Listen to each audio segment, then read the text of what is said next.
Take a look at this image. How many triangles do you see? 2, 6, maybe even 8? Ready for the answer? Well, actually, it's 0. There are no triangles.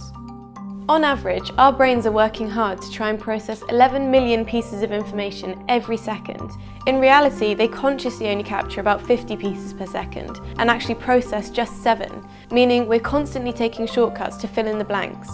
Unconscious bias is an example of a shortcut our brain takes to make snap judgments about people before we even realise we've done so. Everyone has deep subconscious preferences for people with similar characteristics to ourselves. Things like our own background, personal experiences, societal stereotypes, and cultural context all influence the perception we have of another person before we even get to know them.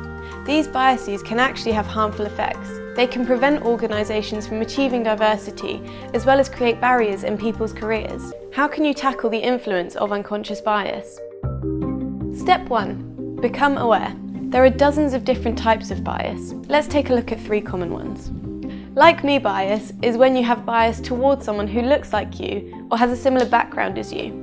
Confirmation bias is when we only listen to information that confirms our preconceptions. And anchor bias is when your mind anchors to the first piece of information that you were given about a subject. Anchor bias can particularly affect salary negotiations, and one example of this in the global development sector is the USAID biodata form. Essentially, you have to write down your salary history for the last 3 years. And so if you are sending your biodata to a recruiter, the moment they open it and they look at your salary history, it's essentially them anchoring to that information. And from kind of that point on, regardless of if it's a much higher position, if it's a much riskier position, if it's a much more technical position, it almost doesn't matter because the recruiter's mind has anchored to this information that you've provided to them. Becoming aware of your unconscious bias can often be the hardest step. The first thing to do is look back at when you've made decisions at work that might have been influenced by your unconscious bias. Think about the particular situation you were in when you made the decision and how the decision making could be improved if you were more aware of your bias. Step 2. Find your trigger.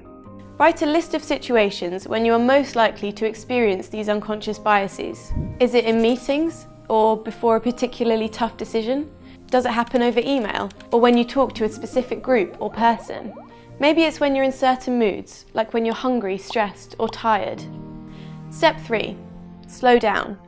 Next time you notice a trigger, try giving yourself a minute to pause and consider your response before instantly reacting. So a great way to turn off that older part of your brain that makes these automatic snap judgments is simply to take 3 deep breaths.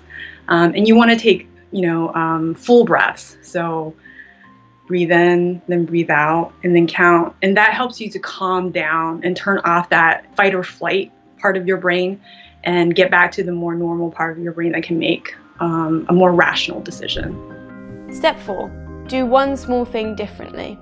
You could ask a different person to kick off each meeting, or, after a meeting, ask for feedback from someone who wasn't vocal and seriously consider their opinion. Once you've implemented this action, take note and give yourself some deserved recognition for tackling your unconscious bias. Research shows that positive emotions help to cement things as habits. Now you know what unconscious bias is, maybe you can think of a time when it affected a decision you've made, or perhaps you've experienced the consequences of someone else's bias.